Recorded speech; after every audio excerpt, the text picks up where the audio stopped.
Hello, everybody. Welcome back to the Marquette Golden Eagles Dynasty here on NCAA Football 14. In Week 1, we suffered a devastating defeat against Memphis as they recovered an onside kick, and then we're on 4th and 24. They got a deep heave and ended up converting and kicking the game-winning field goal. So Marquette 0-1 for the first time in this series, and it doesn't get any easier today against the Baylor Bears.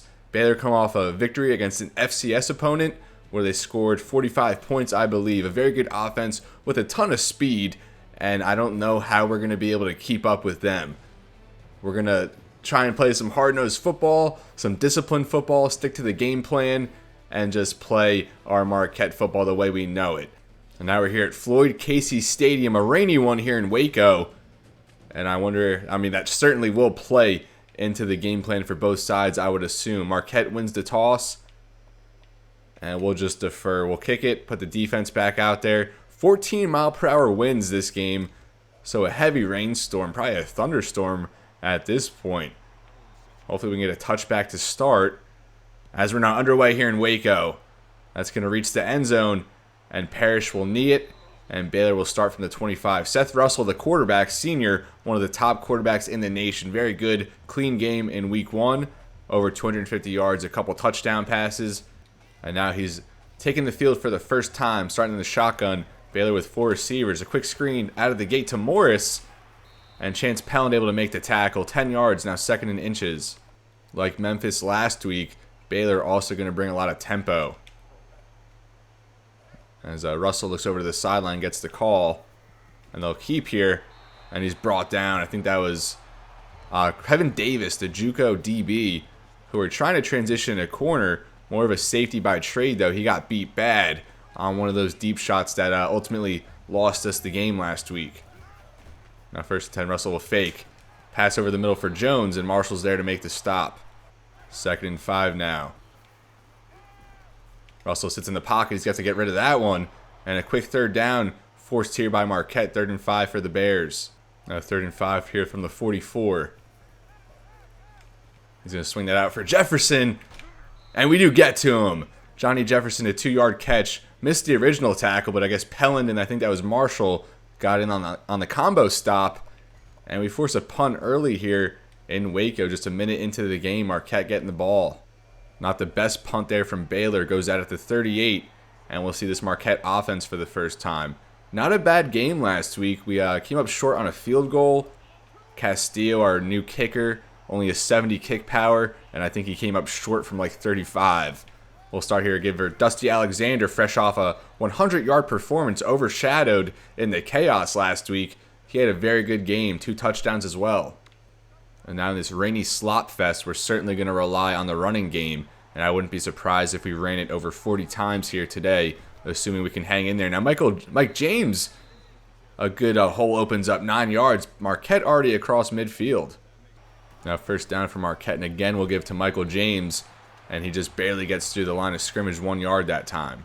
Last week, in editing on the playback, I noticed a lot of missed opportunities, especially in the passing game. So I definitely have to improve with pre-snap diagnosis and post-snap diagnosis as well. Just have to be a little bit better reading these plays and getting us in the best situations possible.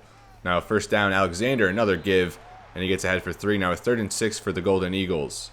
And now we're going to bring a similar strategy that we brought to the Mississippi State game last year when we upset number 22 Mississippi State on the road.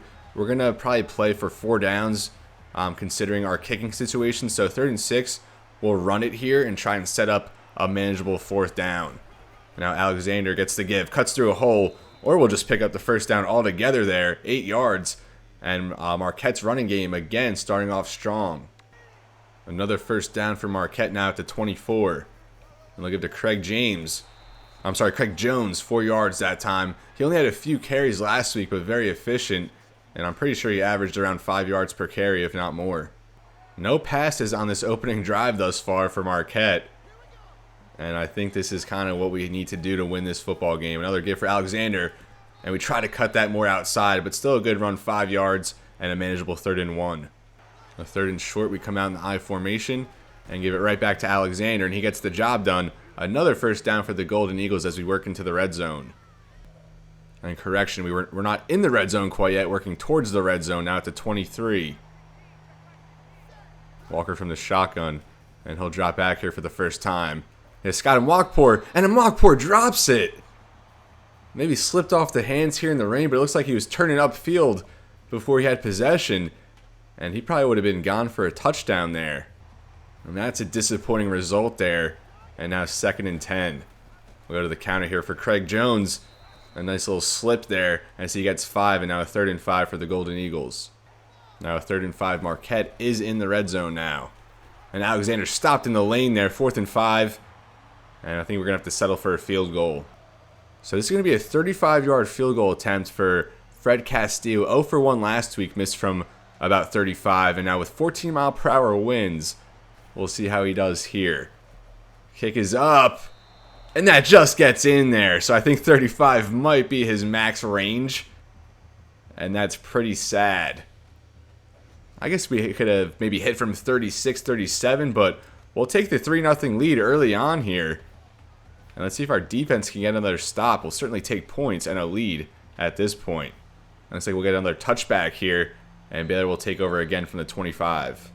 And before we check out this Baylor offense again, let's take a look at their impact players, led by redshirt senior quarterback Seth Russell, a 91 overall, good athlete with 84 speed, 88 acceleration, throw power at 89, 90 throw accuracy, so a very good arm, and he can make plays with his legs. Last year, pretty good. Now with his 3rd year as a starter, actually, his interception TD to interception ratio dropped, but a big upgrade there in completion percentage, as he was at 2,756 passing yards. At this point now, just 3 short of 5,000. At running back, Johnny Jefferson leads the way, a 90 overall true senior. And look at the speed, 95 speed, 98 acceleration, 91 agility. Good carrying at 87, so probably not prone to fumbles at all. 84 juke, 82 spin, so very speedy tailback, and he can make some guys miss. Going to his production, still hasn't hit 1,000 yards last year, 5.6 yards per carry. This year, 5.3 in his first game, and he's set now in a lead role, and he's probably going to hit 1,000 yards this year. Now at receiver, Baylor is stacked at their top 2. Corey Coleman, I'm sure many of you remember him in his Baylor days, an electrifying college player, and it's no different here in NCAA 14. 93 overall, 97 speed, 99 acceleration, and we don't have anyone who can keep up with him in a foot race. We're going to have to run a lot of cover 2, a lot of cover 3, and get some safety help over the top, as we typically do. But today, even more so. 94 elusiveness, 87 juke, 88 spin, and an 89 release. So he can certainly get open. The route running at 81, pretty good as well. Just an electrifying player, and it'll be nice if we can hold him under 100 yards, you would think. Over 900 receiving yards the past 2 years, with 13 touchdowns combined. And I would assume this year he goes over 1,000. Joining him in the receiving core is another 93 overall receiver. Robbie, Rhodes, 95 speed, 94 acceleration, 87 agility. So both these guys just can beat you over the top with ease. And Rhodes, some good catching traits as well, 88 pretty much across the board at least, 85 for route running, 87 jumping, and a good break tackle and elusiveness as well. Jason Osei is a stud offensive lineman here at left guard, 6'3", 324, 93 overall, 90 awareness, 97 pass block, 91 run block. Although the impact block very low at 67, but he kind of makes up for it with the 95 strength. Probably an All-American this year, 33 pancakes to 9 sacks given up in his career. And now we'll get back to the action. The rest of Baylor's offensive line, they have a 88 overall right guard, a 77 overall freshman left tackle, but center a very weak spot. I think just a 66 overall center. Chad Morris another catch, and now 2nd and 2. Like I said, we're going to have to run a lot of zone, and I don't think we can outrun really any man in this game. Good play there by Antonio Carr, staying true to the quarterback, and he gets the tackle for loss. Another 3rd down here forced by the Marquette defense. A rainy game here in Waco, and I think our upset win against number 22 Mississippi State last year was also a rain game. Seth Russell now will pass. And he's going to be brought down. That's Rob Bain. Rob Bain had a big sack last week. Actually, 2 sacks last week, I believe. And he adds another one here. Delivers the blow and forces the 4th down. Tremendous start from this Marquette defense thus far. Exactly how we needed to respond. We were very strong in the first half last week, although we fell apart in the 4th quarter. Now, Scott Mwakpour will take that to the 46. Good field position here for the Golden Eagles. This Baylor team at a 91 overall. Marquette, I think we're at a 75 now. First give here to Michael James to open the new drive, 2 yards, and we're just short of midfield. Big hit there. He's able to hang on through the contact. 2nd and 8 now. Dusty Alexander back out there. Good shiftiness there, working through a hole, and he's up for 11. Takes a big hit, but works down to the 41. I really like what I've seen with Alexander's ability to make quick cuts, and he's shown pretty good agility as well. Now 1st and 10, and Michael James back out there. He gets another carry. Good hole opens up, and James ahead for 6 down to the 34. Now this quarter winds down, 10 seconds left, and I think Walker just 1 pass attempt thus far. And based on the look, I was going to call a play, but I think we'll just take it into the 2nd quarter. As we do lead 3-0, we're at the 35, 2nd and 4, and our defense thus far has come to play. Our offense is holding strong thus far. Our running game obviously leading the way, and we're going to have to get Greg Walker maybe going at some point, but for now, we'll keep this strong running attack going with Dusty Alexander leading the way. Now 2nd and 4, Walker will drop back. His first completion, he gets Jeff Harris out of the backfield, the fullback, as he goes ahead for 9. Another first down for Marquette. Walker's first completion goes for 9, and we're just racking up the first downs thus far. We'll get Archibald over and get Howard out of that spot with the counter going to the left.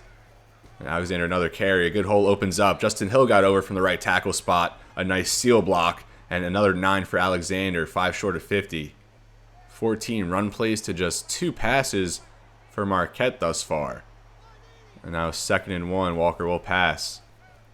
Just swing to that for Watkins, and that was a bad result. I was hoping Watkins would cut more in and avoid a loss there, and that gives us a -4. It goes from a 2nd and 1 to a 3rd and 5.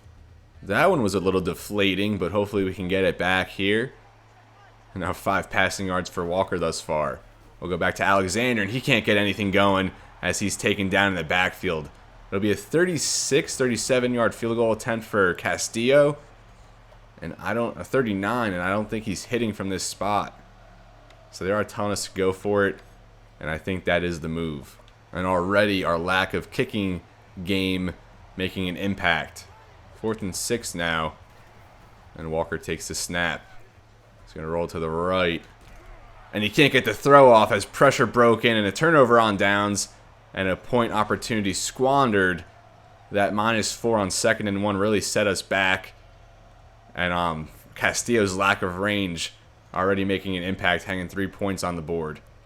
Now it stays a 3-0 ball game after the turnover on downs. And Baylor trying to get something going. Russell will keep. And Mike Johnson, he'll make the big play against the run. 2 tackles for loss last week with a sack. And there, sits home and takes down Russell, 2nd and 13. Great showing thus far from the Golden Eagles defense. Russell in the shotgun, and he'll pass. Actually, he's going to try and run for it. Breaks a tackle, and then hit down. That's going to go for a sack, and I'm not sure who that's going to be accredited to. That's actually Lenny Butler coming down from the free safety spot, as Baylor will hurry back here for a 3rd and 14. And now Russell gets the call from the sideline. And they're going to go with the run play against the dime package. And a great call there. Was not expecting that. And Johnny Jefferson goes ahead for 29. And was that the first Baylor run or second run all game? And now that was a big swing. We thought we were going to be in position to force a punt. And they get the first down through the run. Now a swing pass out there for Jones. They set up a screen. And he gets 8 brought down by Price. Now 2nd and 2. Baylor across midfield for the first time. And they'll fake it to Jefferson. Russell has a man open downfield. That's Morris again. And Chad Morris, a big catch that time. 27. And now this Baylor offense is getting something going. Now they get set from the 17. They have 2 guys open on the slant inside. Corey Coleman, his first grab. And he's lit up by Bobby Price. A 1st and goal. Now from the 7. Russell takes the snap. He'll keep again. And again, Antonio Carr there on the edge to make the play. And he's going to get another tackle for loss. Now 2nd and goal here from the 8. Terry in motion. And they will give to Jefferson. He has a nice hole, and he's going to score the touchdown. And Baylor's going to take the lead. We even had our 5 linemen out there in our 5-2 set, expecting a run in that situation, but they still got good blocking up front, and Clay Diamond there just couldn't make the stop. And before the Marquette offense gets going again, we'll take a look at Baylor's defensive impact players, and it all starts with Xavien Howard, the senior corner, one of the best corners in the nation, 95 overall, 93 speed, 97 acceleration, 94 awareness, 98 man, 99 zone. So his coverage rating's pretty much maxed out with the 90 press, good catching at 72 for a corner, 89 play rec, 99 pursuit, 93 jumping, and this dude is just something else. The past 2 seasons combined 27 pass deflections and 7 interceptions. I think it's safe to say we're not throwing his way. Up front, Baylor's very strong on the defensive line, although it wouldn't seem that way with our running success thus far. Andrew Billings at defensive tackle, 90 overall, 75 speed, 78 acceleration. Very good for a guy at 317 pounds, 94 strength. So not only is he a good athlete, he's fast, but he's also very strong. 87 power move, 83 block shed, 86 pursuit, 89 hit power. So as the game goes on, I think he's someone who's going to chip away at our offensive line. And now Brian Nance on the right end spot, another 92, a 90 plus overall, him at 92, 87 speed, 87 acceleration, 81 awareness, 92 power move, 85 block shed. So he can get off blocks easy, he can rush the passer, and with that 89 pursuit, plays the run well, and 93 hit power. So these defensive linemen are certainly going to look to force some fumbles here today. And then another very good D end at the left end spot, Kevin Smith, 86 overall, 82 speed, 87 acceleration. And pretty much both of these defensive ends are like faster than our safeties. 91 power move, 85 finesse move, 84 block shed, 94 pursuit, 85 hit power. So our offensive line has held up very well thus far, but I think as the game goes on, they're going to start exposing us. And now Marquette takes over at the 25 following a touchback. I think at this point with 4:09 remaining in the half, we'll just try and run down the clock. We don't want Baylor getting it back. And Walker on the read option, nothing doing that time. He's taken down for a loss. Not how we wanted to start this drive. We'll go back to the running game. Alexander, pretty good second effort there to get a positive gain. 3rd and 8 now. And probably going to put the ball in the hands of Greg Walker. 3rd and 8 now as we approach the 3-minute mark here in this first half of play. Quick pass there for Childress, and the JUCO transfer receiver makes the grab for the first down in addition to a face mask. Childress, the JUCO wide receiver, coming in at a 77 overall, had a big catch last week in a jump ball situation. Now 1st and 10 as Marquette again crosses midfield. To start this time, a gift for James, tries to cut back, and you see the lack of agility there. No gain. 2nd and 10 now, Marquette staying with the 4 wide receivers. But they'll give for Sam Manning his first touch of the day, and that only gets 2. Now a 3rd and 8. Sam Manning, more of a pass-catching back, or at least the best pass-catching back we have on the roster, as he kind of inherits the Tyson Bolt role. Now a 3rd and 8 here for the Golden Eagles, as Walker, he'll go for the sideline for Archibald, and he really didn't have the zip necessary. Really needed to get that one in there quick, and it really lacked any arm strength on that one as the Baylor DB able to close in. And we do chip away at the clock, but results in nothing as Eddie Stevens on for the punt. Kicking against 14-mile-per-hour winds. We'll see how this one goes. And the punt is up, and that's an awful one. Fair catch at the 16-17. And Baylor, plenty of time to make something happen with their playmakers. 1:23, all 3 timeouts.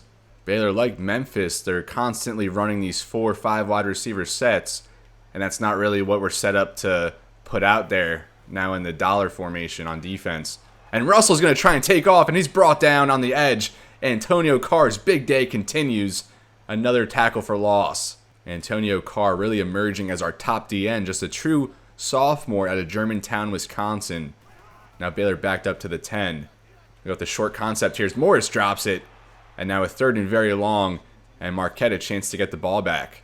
So last week on that 4th and 24 where Memphis got the catch, I should have probably called a different coverage at that point. I was like very panicky and everything. Again, Baylor goes to the run on a 3rd and 17, a 3rd and long, and Marquette will burn a timeout, just 1 remaining. And we're going to have about a minute left after the punt. We're going to send the house on this punt, try and get the block. Has anyone gotten a punt block in this game? I think I've gotten 1 in the 10 years of playing.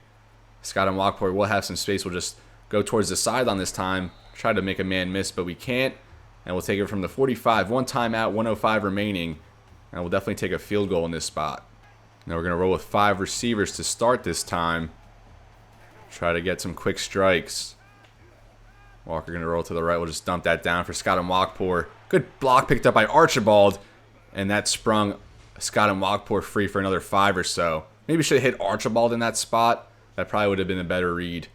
And I think I vaguely touched on it earlier. When I was editing last week's game, I noticed a few missed opportunities where I should have made some better reads.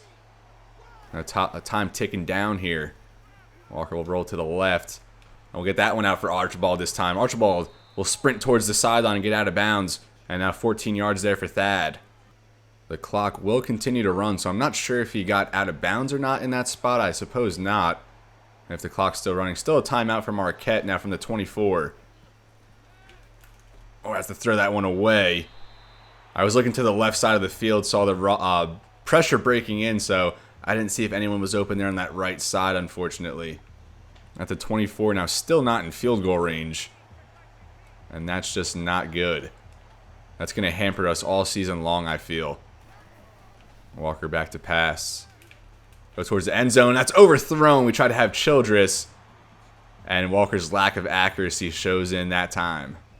And now this is a weird situation. 23 seconds remaining. And we're not in field goal range yet. So I don't know. Should we just run it and set up a field goal potentially? Or so we got Howard on press. He's going to have Pinson, I think. So maybe underneath we can hit Coleman. Walker takes a snap here on 3rd and 10. We'll dump that off for Sam Manning. And Manning cannot get anything going after the catch. We do get 3, so that's going to be a 38-yard field goal. And I think we're kicking against the wind. So it is. I don't know why I took a timeout there. A lapse on my part. I guess we're going to send it. We can't kick a field goal here, so 4th and 7, we'll just send it.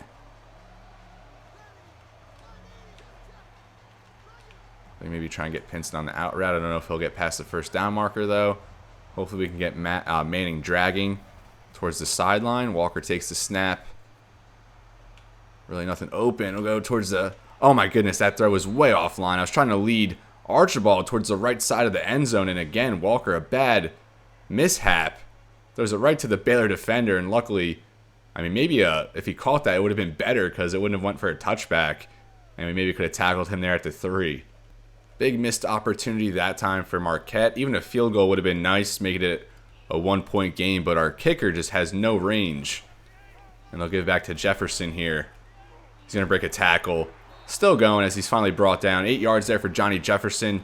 And that's going to bring us into halftime. A good game here played by Marquette. We just can't capitalize on some of these drives with points.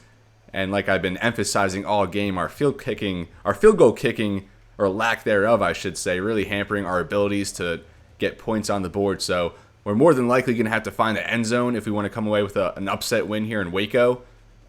And I think that's going to have to come via the pass. Our running game has been strong, but I don't know how much longer our offensive line can hold up. So we're probably going to need a big play at some point and a big strike through the passing game. The good news is we do get the ball here to start the second half. And Pelland will get a chance to return this one. Takes it from the 2. Nothing really opens up. Ran into our own man. And we're going to be stopped short of the 30. Now we take over from the 21 to start this second half. Walker, 5 for 11 there in that first half of play. And he'll keep here for the read option. Good blocking outside. And Walker's still going past the 40. Past the 50 now as he's being tracked down. And he's forced out there at the 45. A big play to open the second half. And that's exactly what we needed. Malcolm Graham, the first-year starter at tight end, a nice cut block, and Scott and Walkport picked one up as well. Now 1st and 10. Alexander, the opening gift for him in this second half. He gets 5 up the middle. Now 2nd and 5, and they'll give it right back to Alexander, and he gets ahead for 2. Now 3rd and 3. Now Alexander, good push up front by the Baylor offensive line, and Alexander gets, by the Baylor defensive line. That's Andrew Billings, who we highlighted. And Alexander nothing that time. Now 4th and 3 from the 37. Another opportunity where we have to go for it. Now 4th and 3 for Marquette. 0 for 2 on 4th down thus far. Usually an area where we excel. Walker, quick drop back. We'll go to Jack Mason. The freshman makes the grab and a first down. Last week, just one catch for 5 yards. I think that was either on a 3rd down or 4th down. And this time, a 4th down conversion. Mason, more of a blocking tight end, but if he can prove that he can be a consistent pass catcher in those short yardage situations, we will have these 2 tight end sets out there more often. Now Michael James, his opening carry of the half, and that gets 2. With this Baylor defensive line, I'm very reluctant to run play action, especially because a big sack that really knocks us out of field goal range. But we'll give it a shot this time, and Baylor brings pressure, and we were a sitting duck. I was worried about the blitz there, and that's what they call, of course, that time. So every step forward really just turns into 2 steps backwards, and now a 3rd and 15, well out of field goal range. Looks like they'll send pressure again. And that was nowhere close. We were trying to get Archibald all the way up the sideline, and that pass from Walker way off the mark, and he's just not looking good thus far. So now we are going to have to punt from the 35, and this is just brutal. Stevens gets that one up, and it looks like it's going to go for a touchback. Not the best one there, and Baylor will take over from the 20. Our offense not playing bad. We're moving the ball, but we just can't get points for it. And now Russell will pass for the first time here. Has Coleman on the slant, and that's a first down. 1st and 10 for Baylor from the 33. Go with the screen. Good blocking, and Butler able to get over there and stop Robbie Rhodes. Another first down for the Baylor Bears passing game. I was saying at halftime that our offense is going to have to make a big play, but if our defense can force a turnover, that might be the difference in this close game. Another screen they'll set up, and that's red. Davis was there, but I think Williamson will get credit for the stop. 2nd and 11 now. 4 minutes now in the 3rd quarter. And they'll give this time for Jefferson. Bain there to stop him, but Jefferson takes it ahead for 9, and now a 3rd and 2. 3rd and 2 for Baylor as they're across midfield. Russell will keep, some space. Breaks a Bobby Price tackle, and then Butler brings him down. And Russell showing the legs, 15 yards. Bobby Price, our new middle linebacker, very good athletic traits. Pretty good diagnosis linebacker, but really struggles tackling. You see he was shoved off Russell there, and Price, that happened to him about 3 times last week as well. And now a hole here opens up for Jefferson as 11 yards there for the running back. Another first down for Baylor. 74 yards for Jefferson on just 6 rushes. Finally, we can sub out a new defensive formation here as Baylor finally went for the huddle. Russell from the shotgun, Baylor at the 21. They go with the option, and Jerry Jones all over that.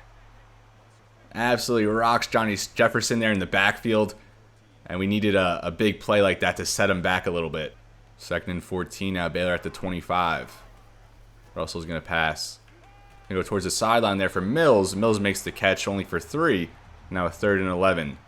Baylor hurries back on this 3rd and long. We have Bobby Price as a spy. Russell a threat to use his legs. He's going to go towards the end zone, and Lenny Butler. He can't come down with the interception. That would have been a game changer. Still, we'll take the 4th down as Baylor's going to try out the field goal unit for a 39-yard field goal attempt. I think kicking with the wind here, against the wind, as that does still get through. 10-3 now, Baylor after the field goal. Marquette still within a touchdown, but we really need to find the end zone. Pelland again will get a chance to return. Going to take this to the left. Actually work back up the middle, and another bad return. Bailey works to the 25. Marquette starts this drive with 5 receivers. Pinson in motion. Walker takes the snap. Go over the middle there for Scott and Walkpour, and he hangs on for the first down. 12 yards for Scott and Walkpour. His 2nd catch of the day. Now 1st and 10. Walker trying to get Archibald there at the sideline. Maybe should have waited for that route to develop a little bit more, but either way, another misfire from Walker here in the rain. 2nd and 10 now after the incompletion. Marquette out in the pistol. Walker will keep another read option. And a good block there from Tito Cruz as Walker barely able to keep his balance and get ahead for the first down. Really good blocking up front, and our offensive line has held strong in this game surprisingly. And now Dusty Alexander out there, and he'll get the touch. Alexander 4 yards across midfield, 2nd and 6. And now Michael James into the game with the 2 tight ends out there. And with James, we kind of just have to commit to a running lane. There's really no going through, shifting through lanes. With his agility, we kind of just have to commit to a running lane and go through it. And James ahead for 5. And that sets us up now 3rd and 1. We're just going to hurry it up and run that again. Now 3rd and 1, Marquette sets up quickly. A good block there. I think that was Sean Murphy tossing a man out of the way. And James another 5. And Marquette moving the chains. Another first down for the Golden Eagles now at the 40. And they'll give here for Jones. He tries to break it outside. And he stumbles and loses 5. Trying to keep his balance there. And he ends up backtracking a little bit. And that will come out with the 5 receivers as this third quarter winds down. And I think we might just run a play. I think we'll have Coleman there on the middle linebacker on that drag. And hopefully Childress and Pinson pull everyone else away on that side. Walker takes the snap. We're actually going to go for Archibald. And Archibald makes the grab. Lit up though, but he hangs on for 12. A 10-3 game heading into the fourth quarter. Marquette very efficient offensively, but we just can't really get on the scoreboard. We have a drive going now as we look to tie the game, and we know field goals are just not going to work in this contest. 3rd and 3 now, another short yardage situation for Michael James, and he will get the give. Finds his hole, and a good run there by James off a block at 7, probably his biggest gain of the game so far. And as you can tell, we're kind of mixing in James and Dusty Alexander kind of similarly to Dexter Dowling and Theo Briggs the past few years. Now James an outside carry this time as he does get 4. Good run that time. 2nd and 6, Marquette at the 22. And Walker will take the snap. He's going to try and dump that off for the running back, and somehow he's brought down. I don't know how he didn't get that off. And Kevin Smith with the sack sets us back tremendously. And again, that's Justin Hill giving up a sack. Gave up a big one last week. And we have some ground to make up. 4 down territory, you would think, here for Marquette. Although maybe from the 33 or so, we're better off punting. Walker out there empty with 5 receivers on the field. Maybe try and set him up for a better 4th down. And that will not be the case. Walker sits in the pocket too long. Good coverage downfield. Or at least I think so. I didn't see anything open. And kind of as I hinted to, our offensive line not really holding up here in pass protection. So these slowly but surely methodical offensive drives that we're stringing together amounting in nothing. Now Eddie Stevens kicking against the 14-mile-per-hour winds. As that one will go to the 10. Hopefully the wind keeps it in, but it takes it the other way. And a 1st and 10 for Baylor from the 20. And now Kevin Davis, our JUCO corner safety, is actually out for the rest of the game. 1st and 10 here for Baylor. I don't know why we're going so heavy man in this situation. Thought they might start running a little bit, but not the case. Corey Coleman, another 11-yard catch for a 1st down. Baylor still keeping full throttle here as they hurry back to the line. Less than 6 minutes now left in the game. Russell, a fake, a quick release, and that goes incomplete. Also, stay tuned for the end of the episode. We will get a recruiting update. 2nd and 10 from the 31. Russell back to pass. He's going to have Jones over the middle. Price just loses track of him in his zone. And Quan Jones a 1st down. We're going to try and corner blitz here. We need some type of impact. Russell back to pass. And he has his man. That's Mills coming back to the ball. A minimal gain, though, just for 2nd and 6 coming up. Now we're going to try and run a corner blitz from the other side. Coleman probably will get open quickly. As they do go for Jefferson on the angle route out of the backfield. And he gets ahead for 10 in the 1st down. Baylor now across midfield. Now from the 45. And Russell will keep, again brought down. Our D-ends have been playing the run very well in those situations. Mike Johnson, another TFL. 2nd and 12 as we are now less than 5 minutes left in this game. Russell in the shotgun with Jefferson to his left. Russell's going to pass here. And he's going to be sacked. He fumbles! And we can't recover it. That was Antonio Carr again. Coming off the edge. I believe that was Antonio Carr. And it was. He's having a huge day. Good swim move there at the arc point, and then forces the fumble on the sack, but we can't recover it. That would have been even 53 there. I'm not sure who that is. Went for the scoop. That's why you got to dive on it. Now 3rd and 20. I'm in cover 4. And let me know. I'm definitely not an X's and O's type guy, so let me know if this is a good I would assume this is a good play call going against the pass in this situation. But we're beat deep by Coleman, and finally his speed burns us. Maybe cover 4, not a good play call. They hook up for a big gain, and the momentum swings. Huge. We get the sack, set him up for a 3rd and very long. but again, we're beat vertically. That's Robert Williamson. He's held up very well against Coleman throughout this game, but Coleman, like a 92 overall going against Williamson, a 75, and that's just not really fair. Now, 17-3 game, and we haven't gotten on the board since our opening drive of the game. Marquette out there empty. We'll probably see Walker throwing a lot now, down 2 touchdowns. We're going to go up to seam there for Sam Manning, our freshman running back, who we've mentioned is a good pass-catching back, and he gets 15 yards. Walker just 10 for 18, 1 yard shy of 100. 1st and 10, Walker takes the snap. Good timing throw there for Pinson at the sideline, a good out route, and Pinson's first catch goes for 15. Good chemistry showcased there by the sophomore to senior. And now 1st and 10. We're going to get Jones in pass protection. They're actually going to put Scott and Watkor on a 9 as well, hoping one of him and Childress can get open deep. Going to roll to the right. Can't really get the throw off at this point. I think we're getting a holding call as well. And I think this one's coming back a little bit. That was Craig Jones on the hold there, the running back. Probably the first time we've ever asked him to help in pass protection. And he commits the holding call. Now 1st and 20, that sets us back a good ways. Walker will pass here. We have a man open. That's Childress to JUCO. And a big grab there, 33 yards down to the 22. A good drive put together here by Walker through the air, but we got to finish with a touchdown. Now 1st and 10. Looks like Baylor sends a little bit of pressure. And we can't, I don't know how I didn't get that throw off quick enough. I saw the pressure coming and just stared down Graham, but I think I had X wide open over the middle, a missed opportunity there.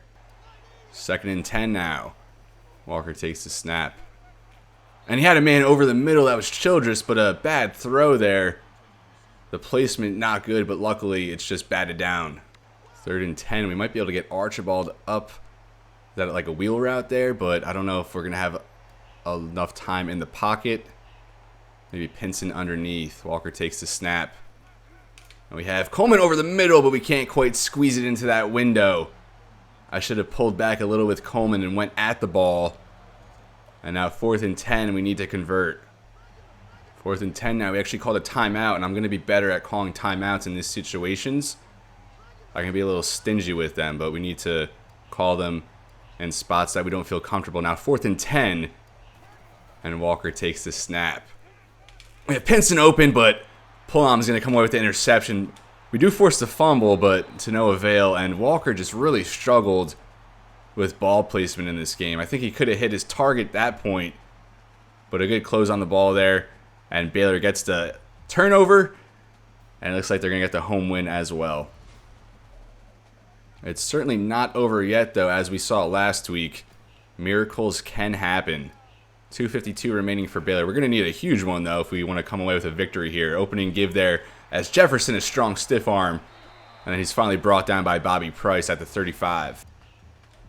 Now 1st down for Baylor as they start to chew clock. 2:20 remaining. And they'll give to Shock Linwood. Linwood's first carry, and he goes for 13, another 1st down. Now less than 2 minutes remaining. We need to get a stop here and start calling some timeouts. They're going to run the clock, of course. And Linwood brought down there in the backfield by Philip Marshall. Marquette will take our first timeout. 2nd and 11. And they'll give back to Linwood. Good tackle there by Pelland. And Marquette burns our final timeout. 3rd and 7. A 1st down here for Baylor. And they advance to 2-0. Not a bad game from our Marquette Golden Eagles, but offensively we just couldn't capitalize. Very rough going from that aspect. Linwood gets ahead for the 1st down, a face mask as well, and that's going to do it here from Waco, Texas. The defense came to play. We only allowed 17 points to an Art Briles-led high-octane offense here. I mean, most Big 12 offenses, are going to put up points. As Shock Linwood breaks free, and they pour it on. Just take the knee, Bears. Come on. And we'll actually get our first studio update finally. Actually, first studio update of the season. Alabama only up 3 right now on UAB. And this would be an astronomical upset. UAB, a good football team, and they actually rocked us pretty good last season. At least we'll get another look at our offense, although I don't know if that's a good thing or a bad thing. We're going to check Lawrence Jackson into the game at quarterback, fellow sophomore with Greg Walker. Go with the draw here for Manning. A good truck there. And he gets ahead for 4, just his third carry of the game. Now we will hurry back, try and give Jackson some reps. He's going to roll to the right. Just chuck this downfield for Pinson. And nothing doing that time. Next week we play Cincinnati. And Walker is really going to have to step it up in that game. 3rd and 6 now, Childress in motion. I'm going to go with the option play here, as Jackson only able to get 1 now, 4th and 5. And I'm actually very upset that Baylor scored another touchdown. 17-3 is so much better than 24-3, or at least sounds better. Now 4th and 5 could be the last play of the game. And Jackson takes the snap. Nothing open over the middle. We're trying to run for it. And we do get it as Jackson works up to the 39, although looks like he's hurt as he turns over onto his back. So Greg Walker got a little rest, but he's now back out there. 24-3. And Walker back to pass. He's going to go downfield. Has Kevin Coleman, his fellow sophomore, and Coleman makes the grab. Now down to the 40. And we'll just run that 4 verts again as time winds down. Now just 13 seconds, maybe time for 2 more plays. Looks like Jackson, not a major injury. We're going to just chuck it deep there for Pope. And I totally ran away from the spot. He might have actually got a touchdown there. Kenneth Pope, a redshirt freshman. His first game. I don't think he saw any action last week. We are going to end with over 300 yards pending a potential sack here. And Jackson's... Okay, I was going to say, did Walker get hurt? But Jackson is our top guy on the depth chart. And I noticed UCLA lost to Stanford. UCLA entered the season at number 3 and fell to Rutgers in week 1. And now Jackson will pass here. Just going to try to get right bumper, and finally we do. A couple pump fakes there. Kenneth Pope, his first career catch, goes for 19. But that's going to do it here from Waco. Marquette falls to 0-2 for the first time in program history. And next week, we definitely have to get into the win column. Already halfway to last year's loss total, ending at 9-4, and now already 0-2 this year. But you got to remember, a big turnover on the roster.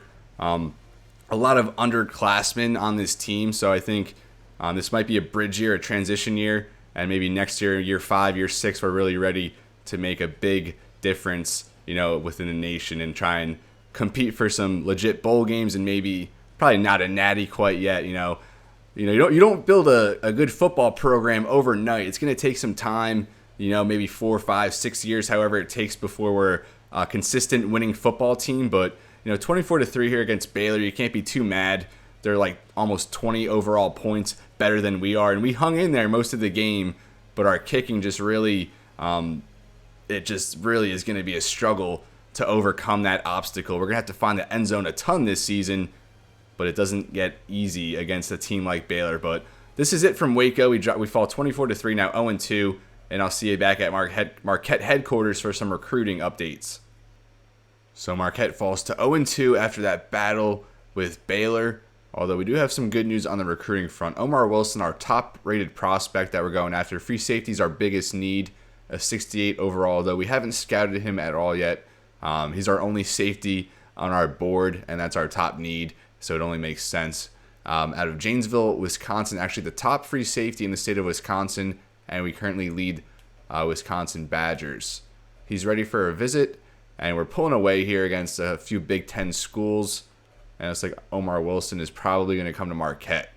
Derek Perkins, our number 2 prospect, and we're actually above Wisconsin for both of these guys, and that's pretty big when you consider the prestige of a Big Ten program like the Badgers.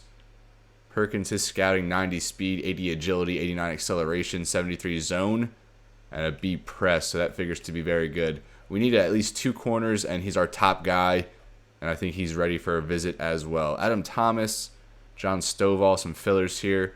Obviously not the caliber of a Wilson or Perkins, but still 2 very good prospects, 2 2-stars, maybe redshirt candidates, but we scouted them halfway, kind of like what we saw. 76 man here for Thomas, although we don't have his speed yet, but his speed and agility at a B, and an 86 acceleration, 83 jumping, pretty good. John Stovall, 85 speed and A acceleration, and an 86 agility, so all these guys fairly good athletes, and Stovall, his coverage traits aren't the worst with a 71 zone, 67 man, and a decent press there at 73. Now Todd Kemp, our top offensive lineman that we're targeting, and of course NIU right behind us.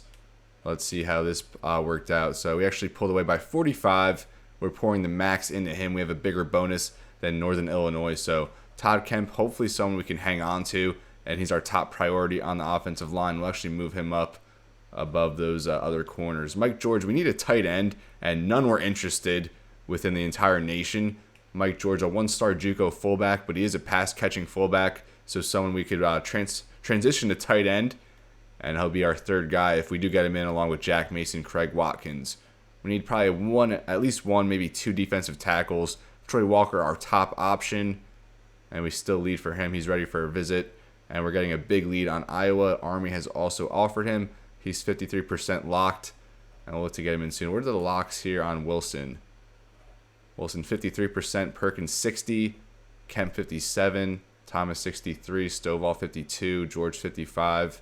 So all these guys pretty much over 55% locked, and that'll bring us here to Bryant Gaines, the Milwaukee kid. So we're trying to keep him in city, as he wouldn't be far from home. So he probably just stay at home with mom and dad if we're being realistic. We're actually leading over Wisconsin for him as well. So good to see that we're beating out the Badgers for a bunch of guys right now.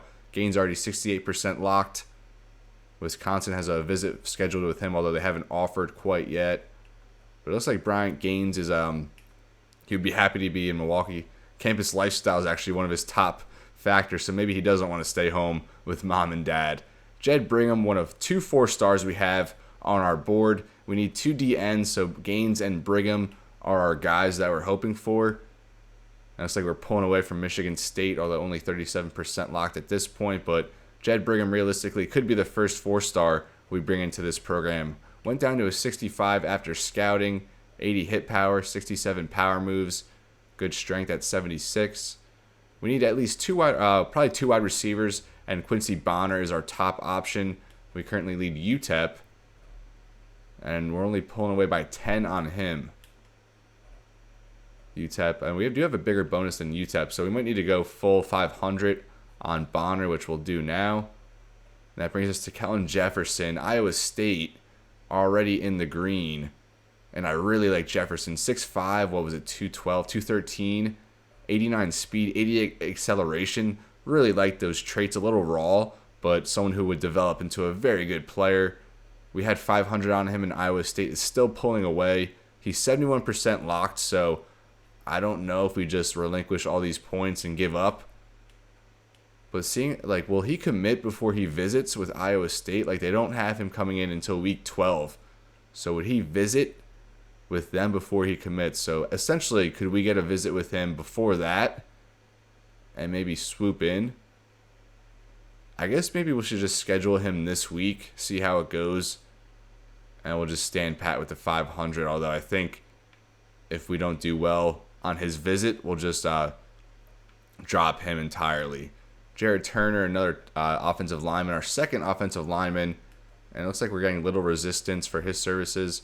All these teams dropping. I don't think they're pouring any points into him, so let's see, locked, 48% locked. So I think Jared Turner should commit fairly easily, but we'll just leave him at 250 for now. Robert Weber, we want him. We need an Ohio commit. We're pulling away a little bit on Eastern Michigan. Anthony Edwards, we're currently second, and he's already 72% locked, already 4 scholarship offers. And again, is he someone we need to visit with early on to try and keep us in the hunt?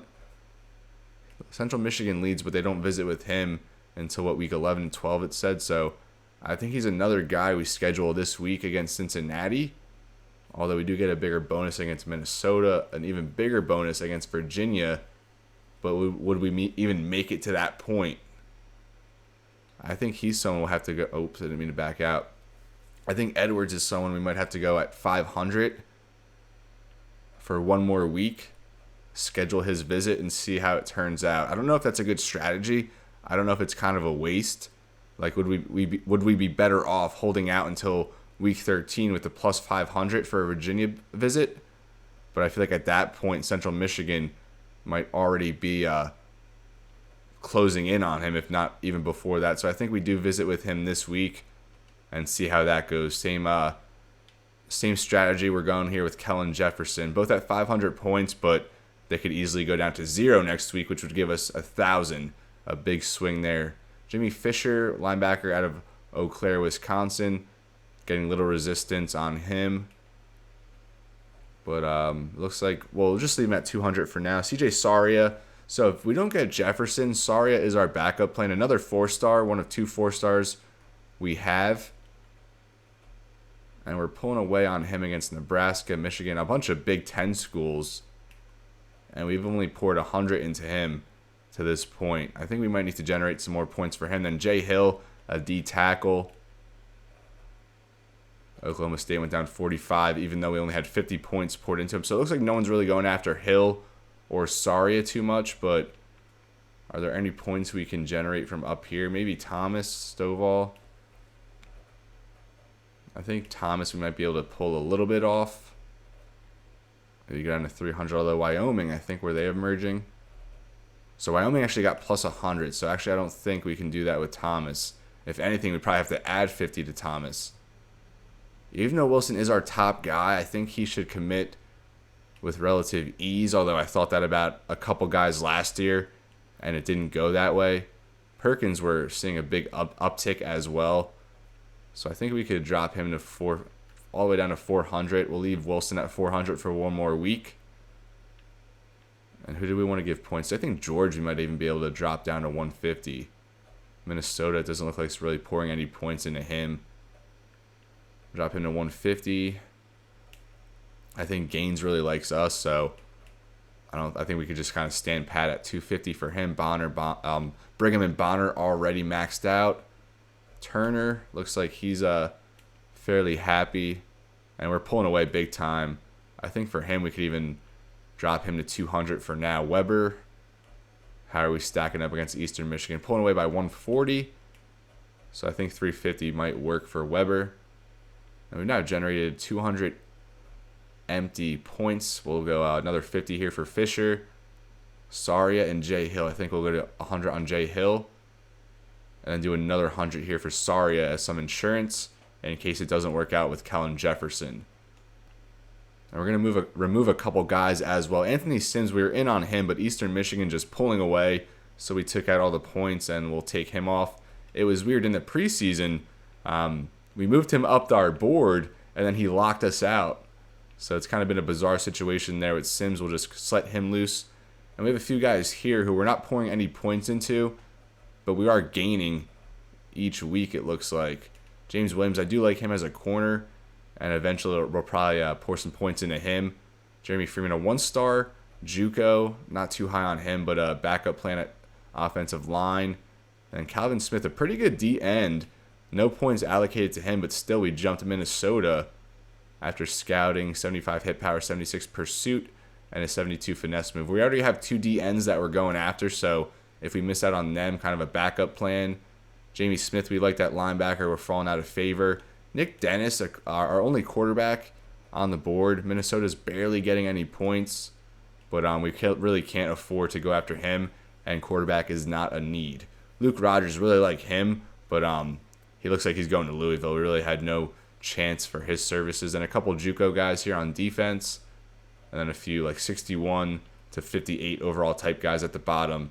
Just some place fillers, some insurance. So that gives us one spot. We are going to have to settle some visits, though.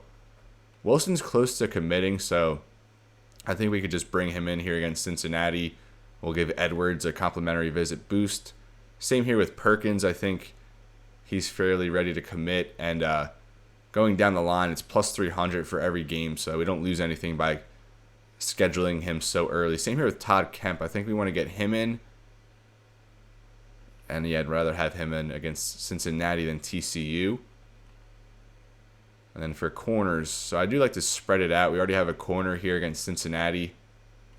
I guess we could get one more, though. It comes between Thomas and Stovall. And Stovall is a little further away from committing. He's plus 300 across the board. I think we have Stovall for Minnesota down there. And Thomas will bring in against Cincinnati. Mike George. I think the earlier we get him in, the better. We're not really getting any resistance on him. So a bunch of commits here, or a bunch of recruits scheduled to visit here against Cincinnati. And Troy Walker, same thing. I don't really remember. So we are pulling away. He's 53% locked. 266-pound D tackle. Wish he was a little bit heavier. And then Brian Gaines. He has a couple visits scheduled for later in the year, but we'll just bring him in now with Walker Edwards. Get a little boost there for the complimentary visits. Quincy Bonner, we're not getting anything extra from visiting him later, so I think we'll put him in for Cincinnati as well. And then Robert Weber, I think we could just put him in for this game as well. What is he at for top schools? So we're pulling away a little bit from Eastern Michigan. I don't think they've scheduled a visit with him yet. He has no visits scheduled. So yeah, we'll be the first one to schedule him. And should we go? I guess we'll spread it out. We'll take him at Minnesota with Stovall. So a bunch of visits scheduled, kind of an updated look at our board, and I do want to add a kicker as well. So we have no kickers interested, so we're going to go over to lock percentage and check out some guys here at the bottom. We will stick in region, so none guys yet.